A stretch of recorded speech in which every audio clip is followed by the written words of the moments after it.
Assalamualaikum warahmatullahi wabarakatuh. Bertemu kembali bersama saya Bapak Warsim di channel kita dari Jendela SD. Hari ini kita akan melanjutkan pembelajaran kita untuk kelas 5 tema 4, sehat itu penting. Subtema 3, cara memelihara organ kesehatan peredaran darah manusia, pada pembelajaran yang ketiga. Di pembelajaran kita yang ketiga kali ini, fokus pembelajaran kita adalah Bahasa Indonesia, IPS, dan PPKN. Sebelum kita mulai belajar, mari kita berdoa terlebih dahulu. Berdoa mulai.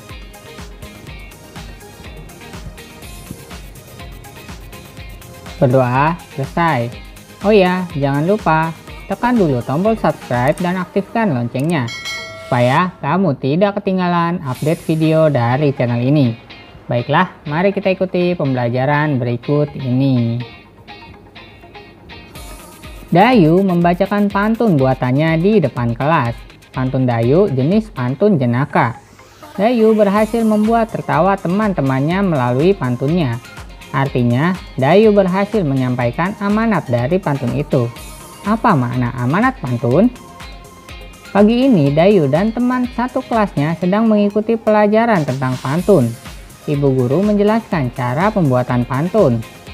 Ibu guru menjelaskan bahwa membuat pantun harus memperhatikan sajak dalam pantun. Misalnya, akhiran baris pertama adalah N, maka baris ketiganya juga harus N. Jika akhirnya baris keduanya T, maka akhiran baris keempatnya juga harus T. Seperti contoh pantun berikut. Jalan-jalan dekat pohon, akhiran baris adalah N. Tempat indah hijau rumput, akhir baris adalah T. Pada Tuhan kita memohon, akhiran baris adalah N. Sesuai ajaran yang kita anut, akhir baris adalah T. Bu guru juga menjelaskan bahwa membuat pantun harus memperhatikan amanat atau pesan dan nasihat yang ingin disampaikan kepada pembaca. Bu guru menyontohkan sebuah pantun yang mengandung amanat ajakan kepada masyarakat untuk ikut bergotong royong.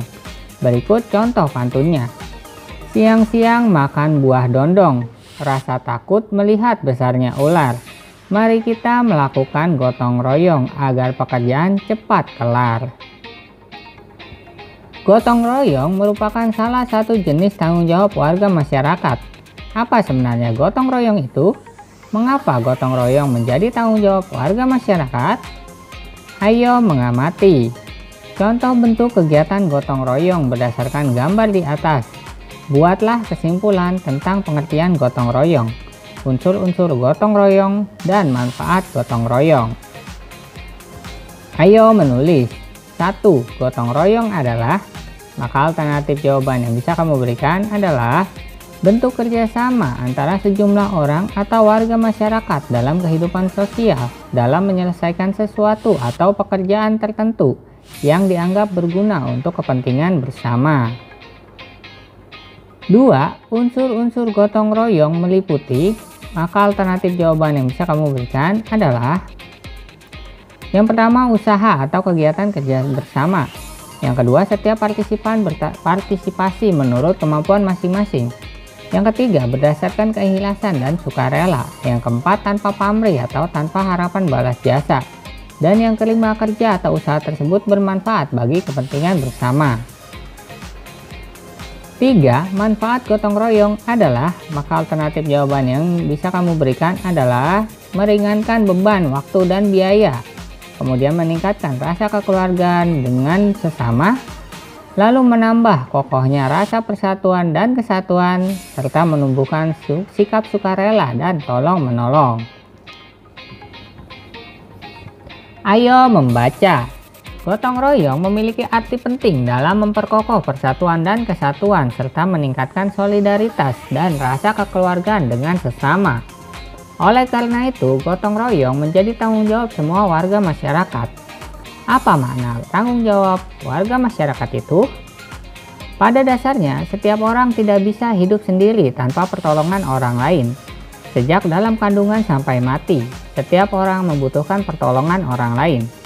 Orang-orang yang saling membutuhkan dan mempunyai kepentingan yang sama dalam suatu tempat yang disebut masyarakat. Hidup bersama dalam masyarakat sangat penting karena Tuhan menciptakan manusia untuk saling melengkapi, saling membantu, dan saling menyayangi, serta saling menjaga hubungan baik dengan orang lain. Untuk menjaga hubungan baik dalam kehidupan masyarakat, maka setiap anggota masyarakat hendaknya sadar akan tanggung jawabnya sebagai warga masyarakat. Tanggung jawab sebagai warga masyarakat adalah menjalankan tugas dan kewajibannya dalam kehidupan bermasyarakat. Sebagai warga masyarakat, setiap individu hendaknya memperhatikan hal-hal yang menjadi tanggung jawabnya agar tercipta kehidupan masyarakat yang harmonis. Berikut jenis-jenis tanggung jawab warga masyarakat. 1. Memelihara ketertiban dan keamanan hidup bermasyarakat. Tanggung jawab warga masyarakat dalam memelihara ketertiban dan keamanan hidup bermasyarakat dapat diwujudkan dalam bentuk pelaksanaan peraturan-peraturan dalam masyarakat. Sebagai contoh, peraturan jam belajar masyarakat dan kegiatan ronda malam yang dilaksanakan secara bergiliran. Pelaksanaan peraturan-peraturan dalam masyarakat tersebut sepenuhnya menjadi tanggung jawab segenap warga masyarakat. 2. Menjaga dan memelihara rasa persatuan dan kesatuan masyarakat. Untuk menjaga dan memelihara persatuan dan kesatuan antar warga masyarakat dibutuhkan prinsip-prinsip dasar yang kuat, yaitu sebagai berikut. A. Membina keserasian, keselarasan, dan keseimbangan dalam berbagai lingkungan kehidupan. B. Saling mengasihi, membina, dan memberi antar sesama. C. Tidak menonjolkan perbedaan, tetapi mencari kesamaan.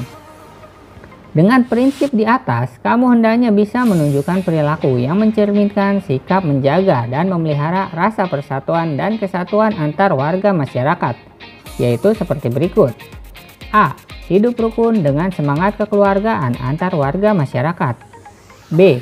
Setiap warga masyarakat menyelesaikan masalah sosial secara bersama-sama.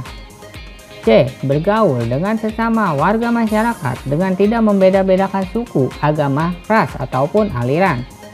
D. Menggunakan bahasa Indonesia secara baik dan benar dalam bergaul antar suku bangsa. E. Mengadakan bakti sosial di lingkungan masyarakat.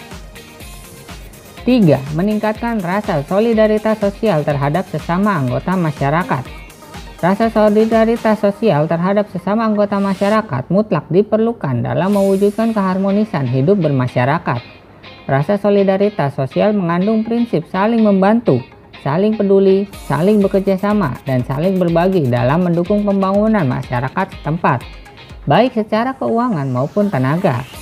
Salah satu bentuk upaya meningkatkan solidaritas sosial adalah membiasakan kerjasama atau gotong royong. Gotong royong sebagai bentuk kerjasama antar individu dan kelompok, dan antar kelompok. Membentuk suatu norma saling percaya untuk melakukan kerjasama dalam menangani permasalahan yang menjadi kepentingan bersama. 4. Menghapuskan bentuk-bentuk tindakan diskriminasi dalam kehidupan masyarakat untuk menghindari disintegrasi masyarakat, bangsa, dan negara. Terjadinya disintegrasi atau perpecahan antar warga masyarakat biasanya dipicu oleh adanya tindakan diskriminasi dalam kehidupan masyarakat. Arti diskriminasi di sini adalah memperlakukan orang atau kelompok, biasanya minoritas, secara berbeda berdasarkan karakteristik seperti asal, ras, asal negara, agama, keyakinan politik atau agama, kebiasaan sosial, jenis kelamin, orientasi seksual, bahasa, dan usia. Diskriminasi adalah prinsip yang mengatakan bahwa semua orang tidak sama. Tindakan-tindakan diskriminasi tersebut hendaknya kamu buang jauh dalam pergaulan hidup bermasyarakat demi persatuan dan kesatuan antar warga masyarakat. Ayo menulis, buatlah kesimpulan dari bacaan tentang tanggung jawab individu sebagai warga masyarakat. Tuliskan dalam kolom berikut. Maka alternatif jawaban yang bisa kamu berikan adalah tanggung jawab individu sebagai warga masyarakat adalah sebagai berikut. Yang pertama, memelihara ketertiban dan keamanan hidup bermasyarakat. Yang kedua, menjaga dan memelihara rasa persatuan dan kesatuan masyarakat. Yang ketiga, meningkatkan rasa solidaritas sosial terhadap sesama anggota masyarakat. Yang keempat, menghapuskan bentuk-bentuk tindakan diskriminasi dalam kehidupan masyarakat untuk menghindari disintegrasi masyarakat, bangsa, dan negara. Prinsip utama dalam kehidupan bermasyarakat adalah mengutamakan kepentingan bersama daripada kepentingan pribadi atau golongan. Prinsip ini dapat kamu wujudkan saat kamu bermusyawarah guna mengambil keputusan bersama dari seluruh warga masyarakat. Sudahkah masyarakat tempat tinggalmu melakukan prinsip mengutamakan kepentingan bersama dalam mengambil keputusan? Ayo mengamati. Lakukan pengamatan terhadap pelaksanaan musyawarah dalam masyarakat di lingkungan tempat tinggalmu. Amati sikap warga masyarakat dalam menerima pendapat orang lain yang berbeda dengan pendapatnya. Amati pula sikap warga yang pendapatnya tidak diterima sebagai keputusan. Tuliskan hasil pengamatanmu dalam kolom berikut agar dinilai Bapak atau Ibu guru. Maka alternatif jawaban yang bisa kamu berikan adalah hasil pengamatan. Sikap warga yang berbeda pendapat adalah saling menghargai pendapat orang lain. Namun ada beberapa warga yang masih belum lapang dada dengan hasil keputusan musyawarah karena pendapatnya tidak diterima. Tanggung jawab seseorang sebagai warga masyarakat juga tercermin dari sikapnya dalam pergaulan di masyarakat. Orang yang bertanggung jawab akan selalu berinteraksi baik terhadap anggota masyarakat lain dalam lingkungannya. Interaksi tersebut memiliki pengaruh besar terhadap pembangunan sosial, budaya, dan ekonomi masyarakat Indonesia. Bagaimanakah bentuk interaksi sosial yang dibutuhkan dalam pembangunan sosial, budaya, dan ekonomi masyarakat Indonesia? Ayo membaca. Interaksi sosial merupakan dasar bagi semua aktivitas manusia yang berhubungan dengan orang lain. Proses interaksi tidak dapat dilepaskan dari kehidupan sehari-hari. Proses interaksi ini dapat terjadi apabila ada pertemuan dua orang atau lebih. Selain itu, interaksi terjadi karena adanya kepentingan pemenuhan kebutuhan masyarakat di berbagai bidang seperti berikut. 1. Bidang ekonomi. Kepentingan ekonomi adalah kepentingan seseorang yang saling bergantung satu sama lain. Hubungannya dalam perdagangan dan kebutuhan pemenuhan makanan, sandang, dan papan. Interaksi dalam ekonomi dapat kita jumpai di pasar atau tempat perbelanjaan, tempat terjadinya proses interaksi ekonomi. Selain kepentingan ekonomi dalam bentuk barang, kepentingan ekonomi yang lain terlihat dalam bentuk jasa. Misalnya, banyaknya organisasi yang menawarkan jasa kepada masyarakat umum, seperti lembaga belajar, bank, rumah sakit, event organizer, jasa paket atau kurir, sampai jasa cuci. Semua produk jasa juga termasuk dalam interaksi ekonomi. Secara umum, interaksi ekonomi ditandai dengan adanya hubungan antara dua individu atau antara individu dengan lembaga yang menggunakan proses transaksi uang. 2. Bidang politik. Jenis kepentingan ini digunakan oleh para anggota pemerintahan dan anggota partai politik untuk menjalankan kekuasaan negara. Di dalam kepentingan politik terdapat juga kepentingan keamanan dan pertahanan. Kepentingan ini secara umum ditandai dengan adanya proses transaksi politis dan kesepakatan untuk menjalankan negara. 3. Bidang sosial dan budaya. Dalam kepentingan sosial, seseorang selalu ingin mendapatkan tempat atau kedudukan dalam masyarakat. Kepentingan ini akan menimbulkan interaksi dalam masyarakat karena kedudukan seseorang ditentukan oleh pengakuan masyarakat sekitarnya. Jadi, mencari kedudukan tanpa pengakuan masyarakat sangat tidak mungkin terjadi. Sementara itu, kepentingan bidang budaya berkaitan dengan pola-pola perilaku, bahasa, organisasi sosial, religi, dan seni yang telah menjadi kebiasaan turun-temurun dari leluhur.